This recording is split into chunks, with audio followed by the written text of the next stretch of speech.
जिस पृथ्वीराज की वीरता से मोहम्मद गोरी भी थर्राया, बुंदेलखंड के आल्हा ने उन्हें बंदी बनाया। जाने कहानी एक लोकगाथा है जो कि मध्य भारत के बुंदेलखंड और पूर्वी उत्तर प्रदेश के लोगों के बीच काफी प्रचलित है।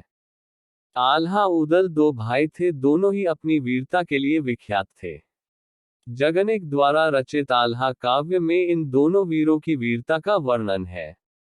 सन 1182 के आसपास पृथ्वीराज चौहान से लड़ाई करते समय उदल वीरगति को प्राप्त हो गए थे।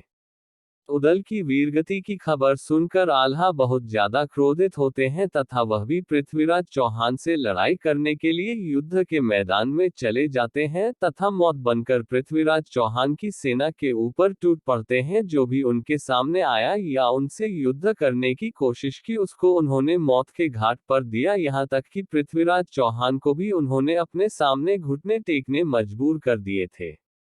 आल्हा उदल के पिता दासराज जो कि चंदेल राजा परमाल के यन्हा सेनापति थे, तथा आल्हा उदल की माता का नाम द्रिबला था और उनके मामा का नाम था माहिल।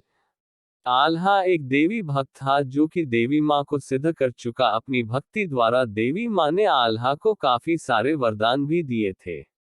आल्हा के बेटे का नाम इंदल था और धर्मपत्नी का नाम का मछला था। आल्हा ने अपने शासनकाल के दौरान तकरीबन 52 युद्ध किए थे अपने विरोधियों से। आल्हा उदल के पिता जसराज की मृत्यु काफी जल्दी हो गई थी, जिसके बाद राजा परमाल नहीं आल्हा उदल का पालन पोषण किया था। राजा परमाल की पत्नी रानी मदीना आल्हा उदल दोनों को अपने पुत्रों के समान प्रेम करती थी। राजा परमाल ने आल्हा उदल को शिक्षा दीक्षा में निपुण होने के लिए गुरुकुल भेजा, जहां पर आल्हा उदल ने अपनी शिक्षाली तथा अर्थशास्त्र की भी शिक्षा प्राप्त करी। आल्हा उदल दोनों की वीरता के किस्से हर जगह सुनने को मिले, जिसके बाद राजा परमाल ने आल्हा उदल को अपने राज्य का सेनापति घोषित कर दिया, जिससे रानी मदीना के भाई काफी ज्यादा नाराज हो गए। हमेशा आल्हा उदल के खिलाफ कुछ न कुछ षड्यंत्र रचा करते थे। इसी बीच दिल्ली के राजा पृथ्वीराज चौहान ने परमाल राजा के राज्यों पर हमला करने का षड्यंत्र किया, लेकिन पृथ्वीराज इस बात से वाकिफ थे कि राजा प्रमाण के यहाँ आल्हा उदल नाम दो वीर सेनापति थे, जिनके रहते हुए परमार राजा को हराना था उसके राज्य को हड़पना असंभव लग रहा था। पृथ्वीराज बखूबी जानते थे कि आल्हा उदल दोनों को एक साथ नहीं हराया जा सकता था,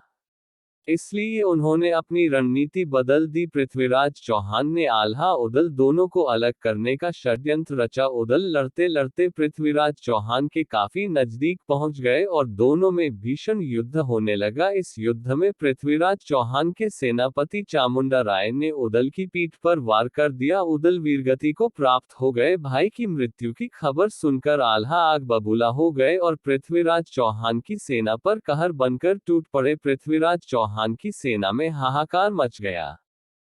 पृथ्वीराज चौहान और आल्हा का भीषण युद्ध हुआ, जिसने पृथ्वीराज चौहान को पराजय का मुंह देखना पड़ा। तभी आल्हा के गुरु गोरखनाथ ने उन्हें पृथ्वीराज चौहान की हत्या करने से रोक दिया, ये कहते हुए कि एक वीर योद्धा कभी प्रतिरोध की अग्नि में अपने सामने वाले का वध नहीं करता। आल्हा ने पृथ्वीराज चौहान को जीवनदान दे दिया, लेकिन इस युद्ध में वह अपने भाई उदल को गवा बैठे। वह इतने दुखी हो गए, इसके बाद वह बैरागी हो गए। इन्हीं सब बातों ने आल्हा को अमर कर दिया। लोगों के बीच माना जाता है कि आल्हा को मां ने साक्षात दर्शन देकर उन्हें युद्ध के लिए सांग दी थी।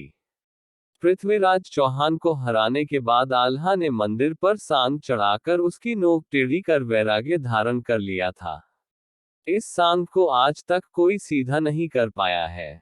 यहाँ के लोग बताते हैं कि आज भी रात 8 बजे मंदिर की आरती के बाद साफ सफाई होती है और फिर मंदिर के कपाट बंद कर दिए जाते हैं।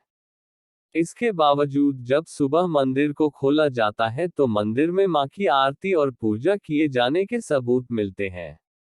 आज भी यही मान्यता है कि माता शारदा के दर्शन हर दिन सबसे पहले आल्हा और उदल ही करते हैं। क्योंकि उन्हें अमर होने का वरदान था, इसलिए बुंदेलखंड के कुछ लोग आज भी मानते हैं कि आल्हा जिंदा है।